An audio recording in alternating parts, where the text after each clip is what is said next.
Namaskar. Hello, my dear students. Welcome to my chemistry class. Now, the discussion is going about a very important chapter, electrochemistry. In this chapter, we have discussed about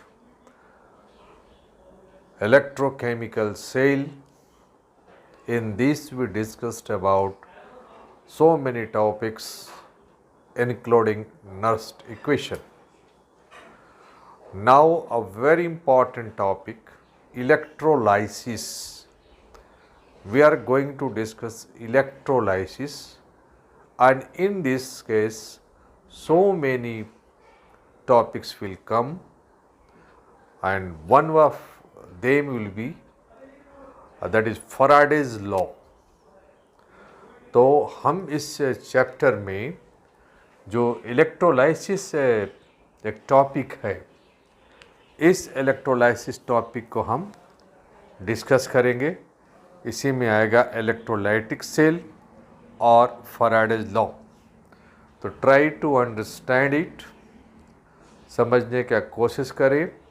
बहुत ही easy way में, simple way में I will explain this topics, और फिर on the basis of this the problems we will discuss it. Okay, तो now let's start electrolysis. देखिए, एक electrolysis है इसमें. तो इलेक्ट्रोलाइसिस क्या प्रोसेस है वो हम डिस्कस करेंगे. इसके बाद इलेक्ट्रोलाइटिक सेल, ये जो सामने जो डायग्राम बना हुआ है that is of electrolytic cell है, और फिर इसी में ये फैराडेज का लॉ आएगा. क्लियर है?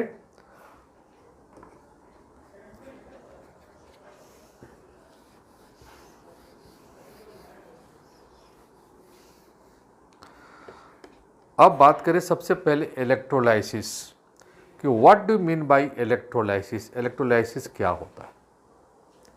तो देखिए आप, electric current is passed, electric current is passed through electrolytic solution. Electric current is passed through electrolytic solution, hence chemical changes occurs या chemical changes takes place. Now think about it.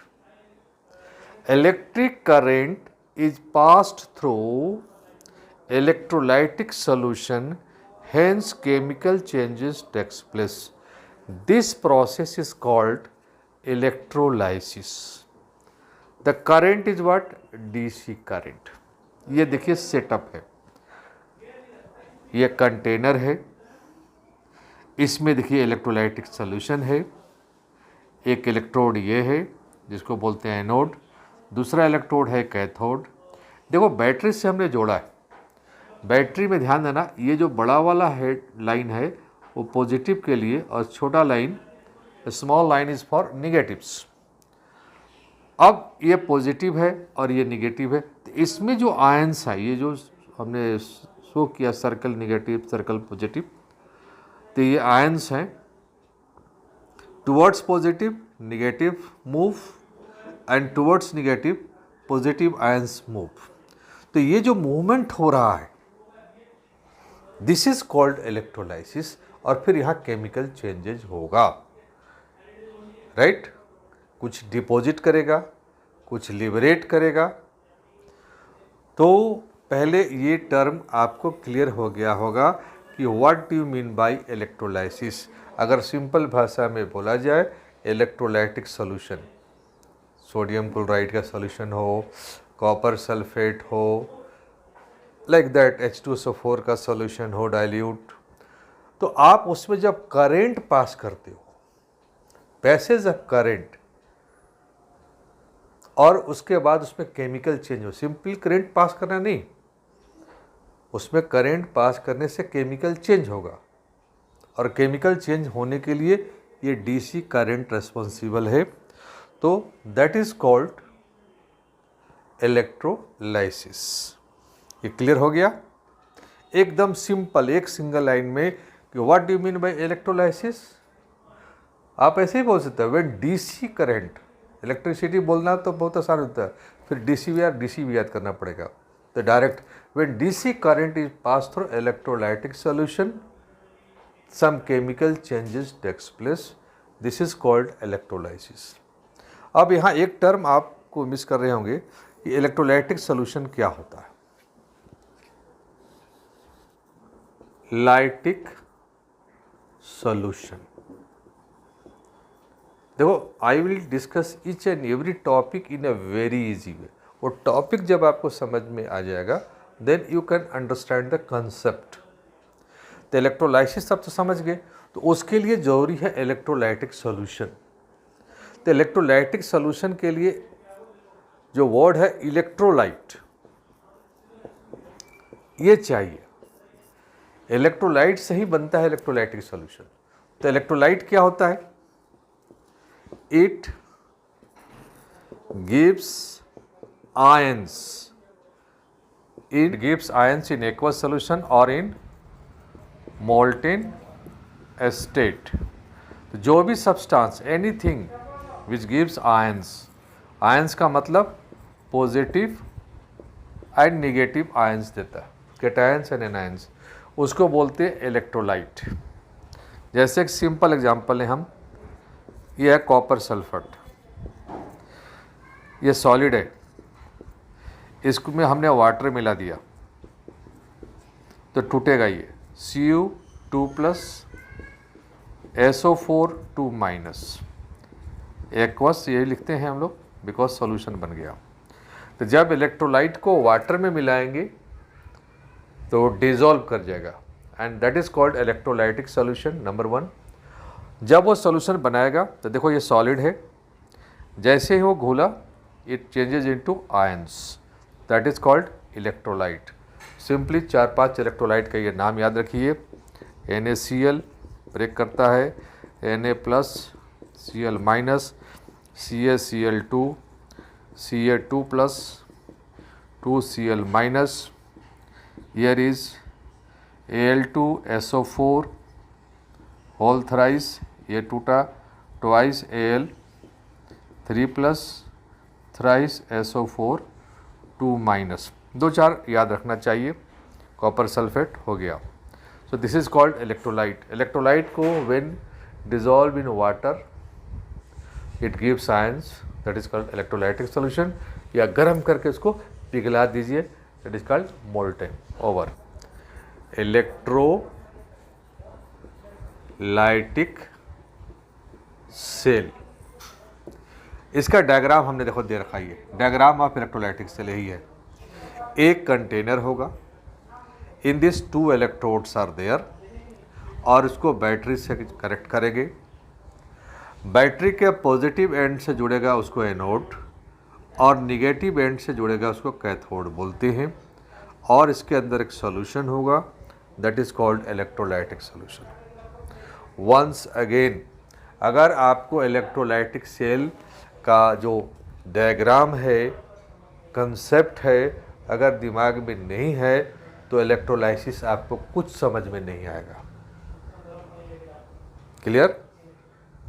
तो बहुत सारे teachers पढ़ा तो देते हैं, लेकिन आप बोलते हो सर समझ में नहीं है। आप फैराडेज लॉ पर डिस्कशन होगा, लेकिन ये डायग्राम आपके दिमाग में होना चाहिए, क्योंकि सबका प्रिंसिपल यही है, ये आना चाहिए। अब ये मैं फिर से एक्सप्लेन कर रहा हूँ आपको। इलेक्ट्रोलाइटिक सेल, ये डायग्राम होगा। एक कंटेनर है, सिंगल कंटेनर, और उसमें 2 इलेक्ट्रोड्स, एक एनोड और एक कैथोड। एनोड कौन होगा और कैथोड कौन होगा, ये दिखाई करता है बैटरी। ये है बैटरी। बैटरी का एक एंड पॉजिटिव, दूसरा एंड निगेटिव होता है। तो जो पॉजिटिव एंड से जुड़ेगा एनोड, पॉजिटिव से जुड़ेगा एनोड, निगेटिव से जुड़ेगा कैथोड, और सॉल्यूशन होगा इलेक्ट्रोलाइटिक। इसको बोलते हैं इलेक्ट्रोलाइटिक सेल। इसी में 2 कंटेनर यूज कर दिया जाए तो हो जाएगा इलेक्ट्रोकेमिकल सेल। 2 कंटेनर यूज किया जाए, एक में एनोड दूसरे में कैथोड, फिर सॉल्ट ब्रिज लगाते हैं। क्लियर है? अब इलेक्ट्रोलाइटिक सेल जो होगा तो it is device in which electrolysis takes place। मतलब डीसी इलेक्ट्रिक करंट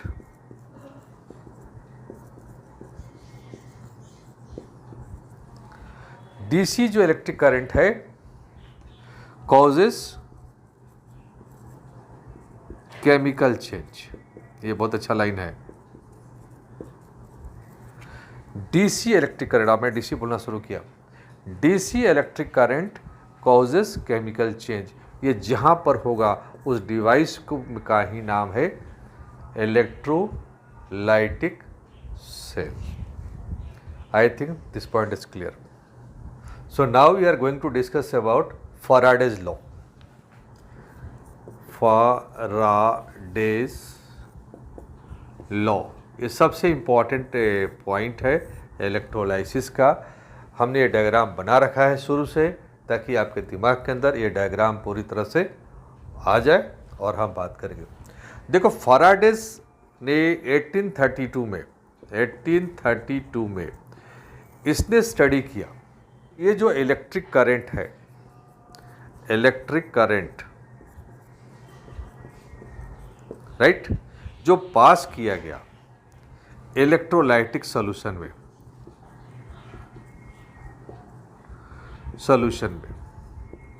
ये इलेक्ट्रिक करंट को जो पास किया गया इलेक्ट्रोलाइटिक सॉल्यूशन में, तो यहाँ पर कुछ वर्क हुआ।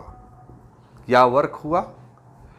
यहाँ कोई डिपोजिशन हुआ किसी सब्सटेंस का। डिपोजिशन का मतलब सॉलिड के रूप में या कोई लिबरेशन हुआ ये गैस के रूप में। कोई नीचे बैठने लगा इलेक्ट्रोलाइसिस में, कोई नीचे बैठने लगा या किसी प्लेट के ऊपर डिपॉजिट होने लगा, तो इसको बोलागा डिपोजिशन यानी सॉलिड बनना। जैसे इलेक्ट्रिक करंट पास किया बबल बनने लगा यानी गैस निकलने लगा। तो इसकी जो क्वांटिटी है, क्वांटिटी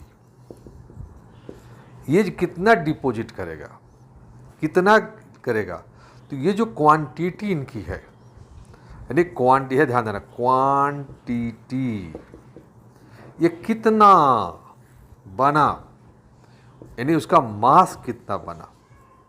क्वांटिटी का मतलब मास। तो आप इलेक्ट्रिक करंट पास करते हो और ये क्वांटिटी यानी मास कितना उसका डिपॉजिट किया। इससे सिंपल फैराडेज लॉ का जो वे है जानने की कोशिश करो। इलेक्ट्रिक करंट पास किया तो कोई सब्सटेंस डिपॉजिट किया, सही बात है, डिपॉजिट किया।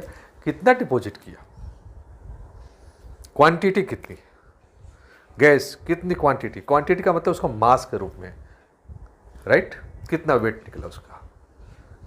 तो इसके साथ कोरिलेट किया फैराडेज ने। जैसे इलेक्ट्रोप्लेटिंग करते हैं, इलेक्ट्रो रिफाइनिंग करते हैं, तो प्लेटिंग का मतलब क्या होता है? One metal is deposited over another. Copper के ऊपर हमने सिल्वर का प्लेटिंग कर दिया, कॉपर प्लेटिंग को सिल्वर प्लेटिंग हो गई। सिल्वर डिपॉजिट किया ना, सिल्वर के ऊपर गोल्ड का प्लेटिंग करते हैं, तो गोल्ड डिपॉजिट तो किया, तो कितना किया है ना, ज़्यादा किए कराना है, कम कराना है, वो तो जरूरत होगा ना। गाड़ी चलाते हैं तो हमारे पास स्पीड कंट्रोल करने वाला वे होना चाहिए या नहीं? बस स्टार्ट कर दिया, गाड़ी चलने लगे, हैं, भीड़ भाड़ आ गया और गाड़ी जो है 60 की स्पीड में जा रही है, बस गाड़ी का एक्सीडेंट और आपका भी एक्सीडेंट दोनों हो गया। मतलब कंट्रोलिंग होनी चाहिए। पूरा एक्सप्रेसवे है, उड़ाइए 100 के स्पीड में, है ना। तो उसी तरह से कंट्रोलिंग होना चाहिए, कितना करंट पर कितना मास, कितना करंट पर कितना मास, कितना करंट पर कितना मास, ये लाइन पकड़ लो। तो देखो भैया, जो भी रिलेशनशिप है वो दो ही होता है, डायरेक्टली इन्वर्सली, डायरेक्टली इन्वर्सली। ज़्यादा पढ़ोगे कम फेल पास होगे, सही है, ज़्यादा पढ़ोगे ज़्यादा नंबर आएगा, कम पढ़ोगे कम नंबर आएगा, डायरेक्टली प्रोपोर्शनल। तो चलिए इन गुड रिलेशन से, अच्छी बातों से तो फैराडे ने रिलेशनशिप इस्टेब्लिश किया। तो हम first Faraday's first law statement आपको बुक में कहीं पर भी मिल जाएगा, मैं आपको समझा रहा हूँ, आपका काम है समझना।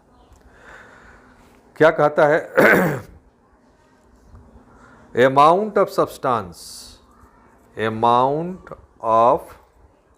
सब्सटेंस डिपॉजिटेड और liberated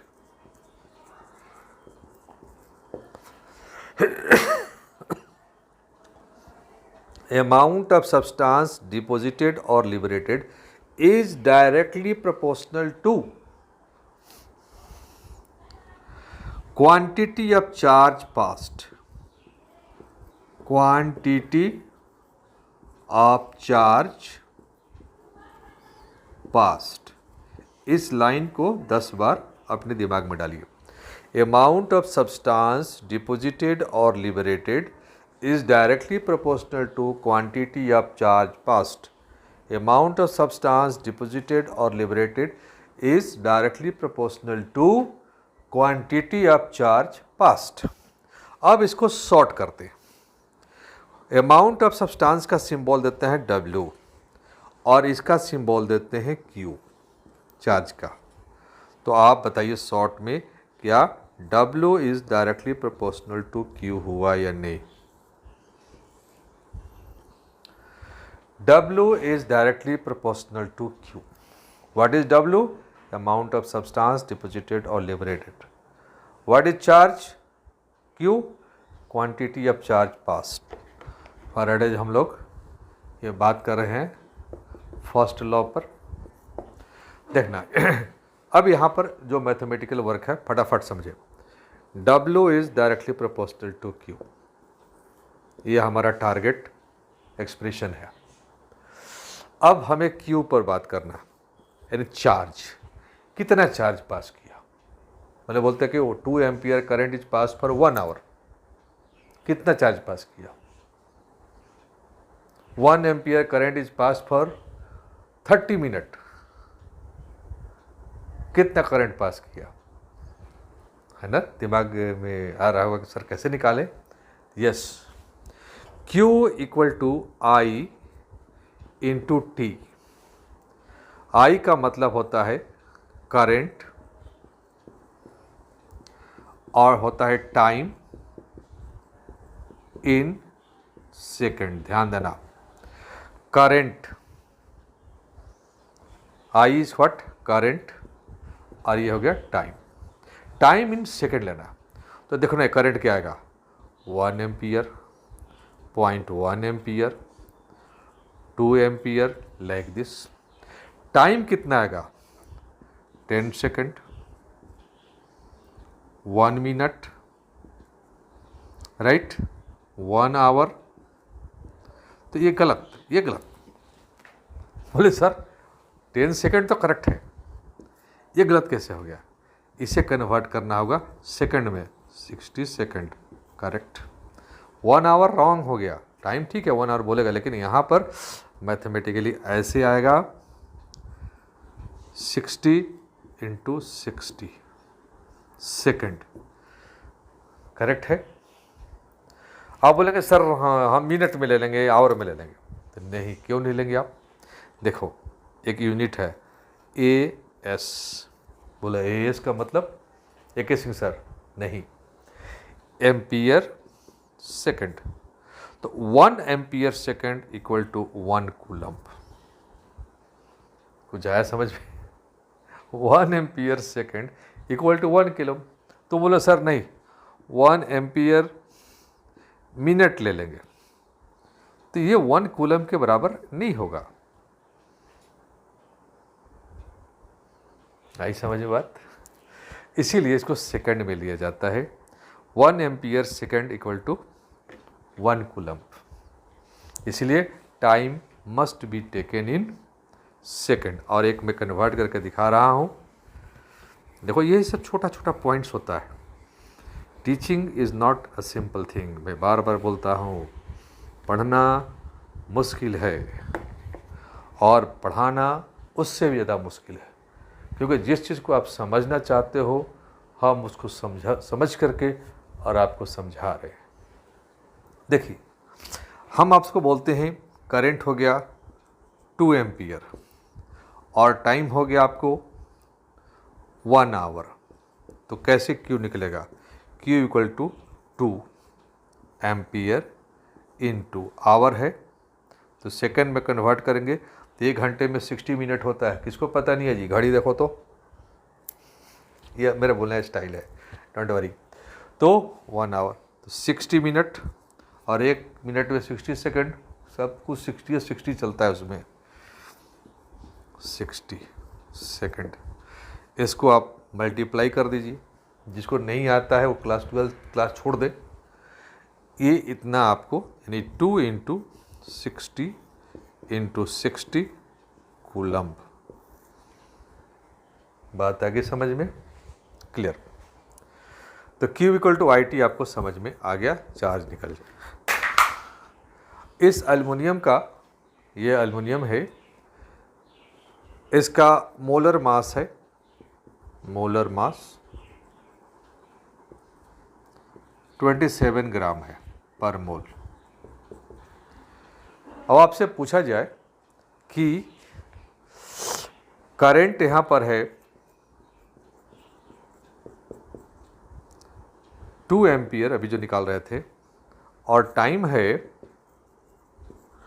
1 आवर, तो how much aluminium will be deposited? Salt होगा एल्युमिनियम का, जिसे ले लिया AlCl3 एल्युमिनियम क्लोराइड। तो अगर एल्युमिनियम क्लोराइड में सॉल्यूशन में 2 एम्पियर करंट और 1 आवर टाइम के लिए पास किया जाए, तो how much aluminium will be deposited? Right? Same उसी तरह से। तो अब क्या होगा इसमें? जैसे एल्युमिनियम का एक प्लेट ये है, एक प्लेट ये है, यहाँ से निकलेगा वहाँ जमा होगा। कॉपर के भी केस में। तो देखो पहले क्या होगा इसमें। आप तो बोलेंगे सर चार्ज तो निकालेंगे, Q equal to IT 2 into 60 into 60, इतना क्यों निकलेगा? इतना से कितना डिपॉजिट करेगा, ये कैसे निकालेंगे? तो इसको जानने के लिए एक और फॉर्मूला चाहिए, इसको बोलते हैं Q equal to NF। Q equal to NF बोलते हैं। N क्या? वही same, number of electrons lost और गेन्ड, और F फैराडेज कांस्टेंट 96500 कूलम। तो NF आप कर देंगे, राइट? ये होता है फॉर 1 मोल, ये होता है फॉर 1 मोल। 1 मोल के लिए इतना ही चार्ज चाहिए। ठीक है? तो आपके पास ये relationship W is directly proportional to Q। तो इसके बाद 2 फॉर्मूले आए, Q equal to IT and Q equal to NF, और इसके बेसिस पर अब हम प्रॉब्लम बनाएंगे। यही सामने जो प्रॉब्लम है वही बनाएंगे। ठीक, अब देखिए कैसे निकालते हैं। सपोज दैट हमने जो क्वेश्चन किया था कि 2 ampere current passed for 1 hour through AlCl3 solution. Calculate mass of L deposited. देखो ऑब्जेक्टिव तो यही है, ये बनना चाहिए। कैसे इसको अप्रोच करोगे? पहले देखो सॉल्यूशन। सबसे पहले इलेक्ट्रोलाइट को पहचानो। ये जो इलेक्ट्रोलाइट है उसको देखो कहाँ पर है। यह है इलेक्ट्रोलाइट। इस इलेक्ट्रोलाइट को लिखिए AlCl3, ब्रेक कीजिए। जो बेसिक्स ऑफ केमिस्ट्री हम सिखाए हैं आपको, AlCl3, Al3+, 3Cl- आ गया। डिपॉजिट कौन कर रहा है? Al, तो Al को उठा लीजिए, ऐसे लिखिए Al3+, 3 इलेक्ट्रॉन Al। ये पहले एक इक्वेशन लिखिए। ये रिडक्शन होता है, यहाँ पर इलेक्ट्रॉन गेन किया। ये यहाँ पर देखो ये 1, ये भी है 1। एक मोल के लिए 1 mole aluminium ion takes 3 moles of electron to form 1 mole of aluminium.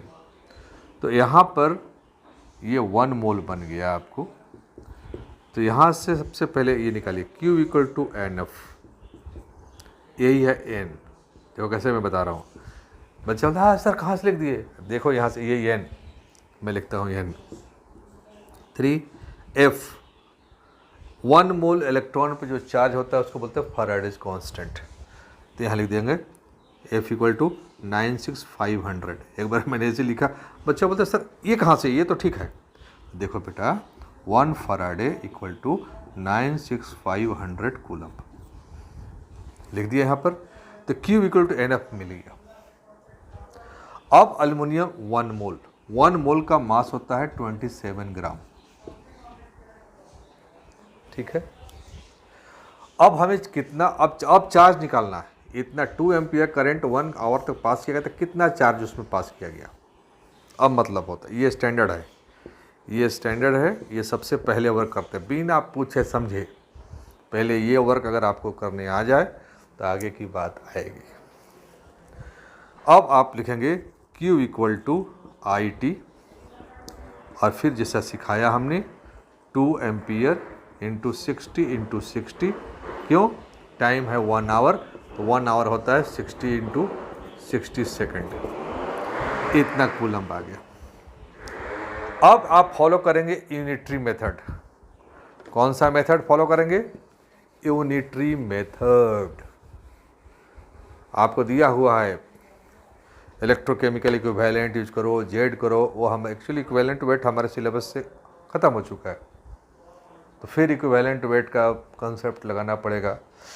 आप यूज करेंगे, ध्यान देखिए, यूनिटरी मेथड। अब 6, 7, 8 क्लास में पढ़ाया गया, जहाँ पर याद कीजिए आप, यूनिटरी मेथड। कैसे करेंगे यूनिटरी मेथड? क्या निकालना है आपको? Mass of aluminium. तो मास ऑफ एल्युमिनियम के लिए कैसे करेंगे आप? पहले लिखेंगे ऐसे, since this charge 3 × 96500 coulomb deposits 27 gram aluminium. So ये चार्ज यानी 2 × 60 × 60 कूलम विल डिपॉजिट व्हाट? तो कोई भी बच्चा लिखेगा ऐसे 27 / 3 × 96500 × 2 × 60 × 60 ग्राम। कैलकुलेट करेंगे। आई बात समझ में? अगर चार्ज से रिलेटेड बात होगी तो उलट देंगे। 27 ग्राम के लिए इतना चार्ज की चाहिए, तो इतना मास के लिए कितना। I think you got it. Question आता है और बड़ा कॉमनली आता है, how much charge is required for each of following reaction. ये सबसे ईजीएस्ट प्रॉब्लम है। कैसे करेंगे? पहले हम ये लेते हैं 1 मोल एल्युमिनियम। आप ऐसे लिखेंगे सॉल्यूशन 1 पहला का आप ऐसे लिखना Al3+ एरो Al। इसके ऊपर 3 पॉजिटिव है, ये चार्ज ख़त्म हो गया। कैसे चार्ज ख़त्म हो गया? हवा में। तब होगा इसे Al3 प्लस 3 इलेक्ट्रॉन Al। तो ये जो मिला आपको, ऐसे कौन बताएगा यार?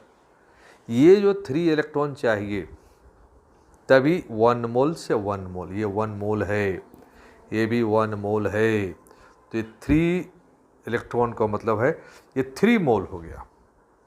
तो आपको निकालना है ये Q इक्वल टू NF। तो कितना हो गया N? यही है N3, तो 3F हो गया। Right, answer clear. बोले सर इतना इजी? यस। 2 के लिए आइए, लिखना ऐसे Zn2 प्लस से बना Zn, फिर लिखना Zn2 प्लस 2 इलेक्ट्रॉन Zn, फिर यहाँ हो गया ये N हो गया ये, फिर लिखिएगा Q इक्वल टू NF, क्योंकि ये भी 1 मोल है, ये भी 1 मोल है, ये हो गया 2F, और F का वैल्यू बैठा देंगे तो टोटल चार्ज निकल जाएगा। 2F भी लिख सकते हैं, और नहीं तो विल राइट 3F लिखे, या 3 इंटू 96500 कूलम, मल्टीप्लाई कर दें। अब हो गया थर्ड वन, ये सबसे ज़्यादा आता है और यही नहीं बनता है आपसे। तो थर्ड वन कैसे बनेगा मैं समझा रहा हूँ। ये ऑक्सीडेशन नंबर निकालना पड़ेगा इसमें। अब मैं क्वेश्चन आंसर के बेसिस पर ज़्यादा पढ़ाएंगे, तो लिखना पहले से MnO4 minus Mn2 plus, oxidation number निकालिए इसका, 4 दूनी 8 प्लस 7, प्लस 7 से हो गया प्लस 2, तो ऐसे लिखना MnO4 माइनस 5 इलेक्ट्रॉन लिया तब बना Mn2 प्लस, देखो प्लस 7 है ना भैया, 5 इलेक्ट्रॉन खाया, तो यहाँ हो गया N, तो फिर क्या हो गया Q इक्वल टू NF, बस Q equal to NF, Q equal to NF, और करंट और टाइम दिया तो Q इक्वल टू IT, तो 5F हो गया, या 5 इंटू 96500 कूलम। ये बेसिक्स हो गया फैराडेज फर्स्ट लॉ का, और इसके बेसिस पर ये जो कॉन्सेप्ट आपके पास आ गया, तो I am summarizing it, amount of charge passed, how much substance will be deposited. तो आज हमने इतना चीज़ डिस्कस किया। I hope we have understood it, आपको समझ में आया। धन्यवाद। इसी तरह से मेरे क्लास को अटेंड करते रहिए, सजेशन दीजिए कि और हम इसमें क्या इम्प्रूवमेंट करें। Thank you my dear students.